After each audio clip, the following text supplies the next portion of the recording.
This is my immediate reaction to Florida beating Houston in the national championship game.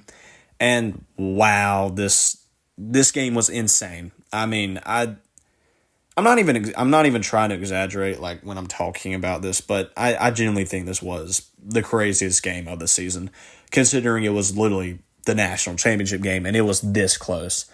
But give you all some context, I had Florida winning. I thought Florida was a better team, and I was kind of hating on Houston. I don't think I was giving them a lot of credit.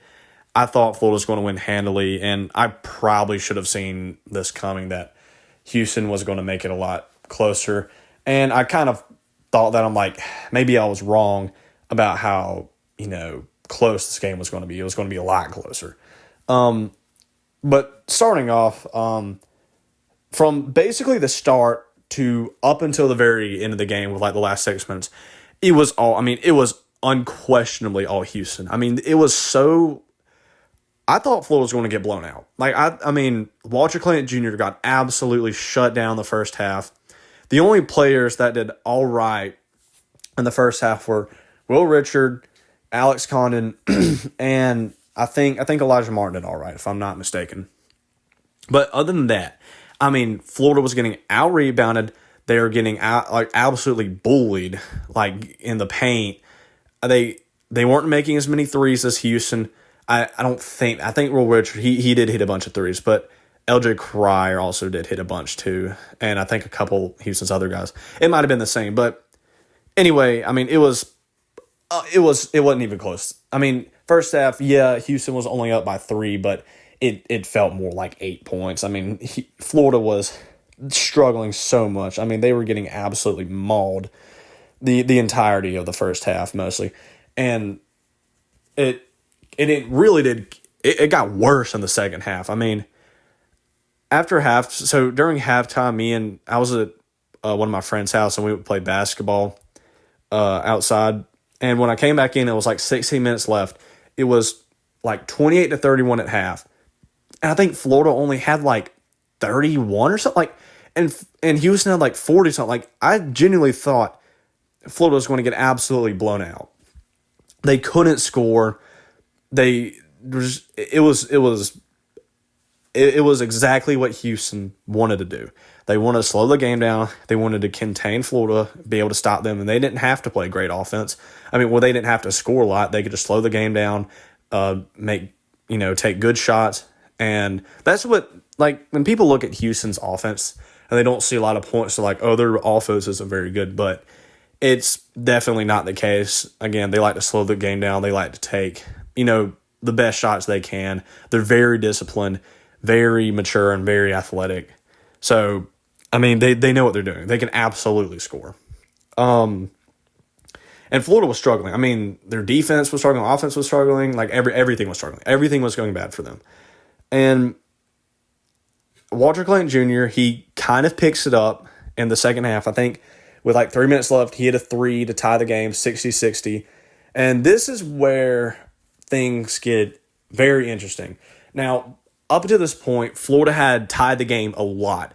They had finally started to pick some momentum back up. They were scoring a bit more. They were getting a couple more stops. It wasn't very much, but it was just enough to keep them in the game, even though they weren't taking control. I still thought Houston absolutely had control of this game.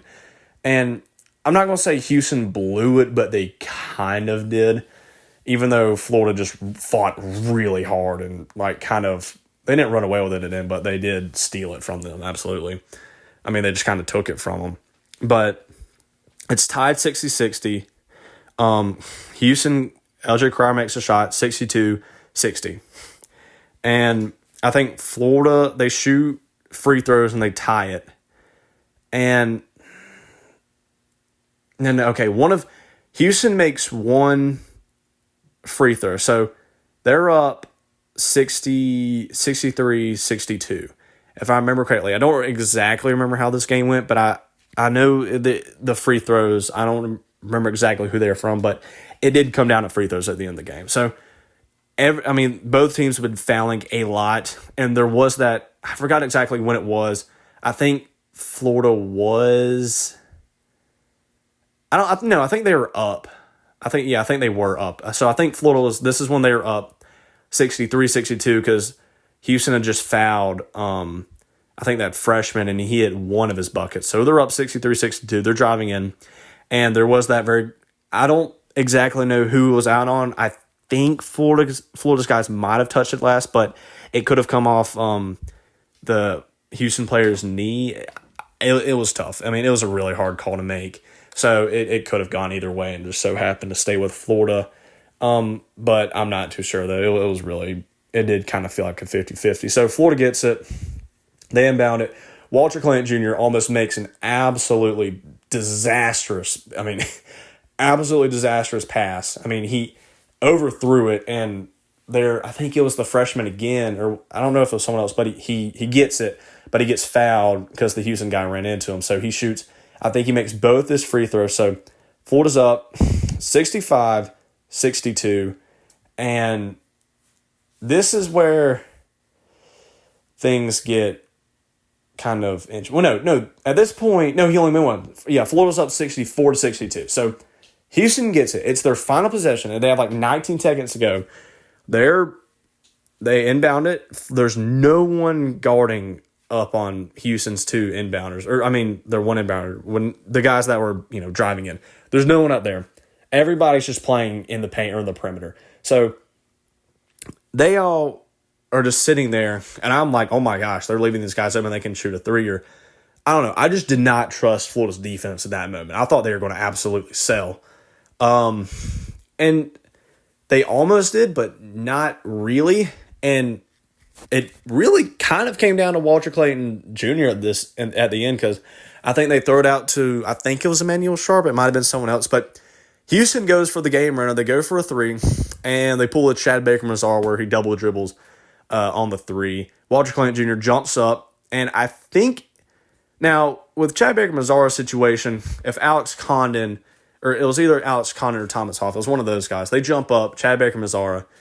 I think he could have got the shot off. I don't think he would have gotten there in time, but I think in this case, that Houston guy, I think Walter Clayton Jr. would have blocked it if he did shoot it. I'm not sure though. But he would have double dribbled, but he didn't touch it this time. So one of their guys has to get it. Alex Kahn eventually steals it and then throws it to Walter Clayton Jr. They win. So insanely close game. Insanely. I mean, again, I thought from start to about the end, it was all Houston. I mean, Florida was getting absolutely, they're getting demolished. They couldn't score. They couldn't really play defense. They were getting out. Houston was playing more physical than them. They were playing smarter. They were playing more mature. They were just playing everything better. And, I mean, I guess it just came down to Florida just really fought back. They drew up a lot of good offensive plays kind of at the end, and they got some blocks. So their defense, they came in clutch. And I think Walter Clinton Jr., he made those really good and one shots that really did put them back in the game.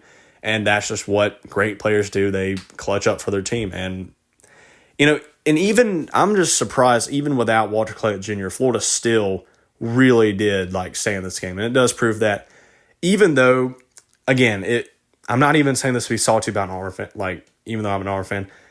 If Walter Clayton Jr. wasn't as good as he was, we would have absolutely beat Florida. But in this case, Houston, for the Houston game, even without Walter Clayton Jr., I mean, Florida still played out of their minds to claw back into the game. And their whole team really did step up, even though Walter Clayton Jr. has kind of been carrying them the entire tournament. But just wow, I mean, this game was an absolutely Houston-sided from a huge, huge chunk of it. And again, Florida, they just claw back and they just take it away at the end. It's kind of what Houston did. They clawed back against Duke, and Florida just clawed back against Houston and won. And I said if Houston holds Florida under 70, they probably win. And if Florida scores over 70, they probably win. But in this case, I guess they didn't need to, because their defense really did come in clutch. And it was one of the most tense basketball games I've ever watched. I don't think I missed anything, but yeah, that's my final review. Congrats to Florida and Houston and all the teams that made it to the Final Four. I mean, those are the four best teams and the best team in the nation, in my opinion, Florida. They won, and I think it was deserved. So, yeah, and that's my review.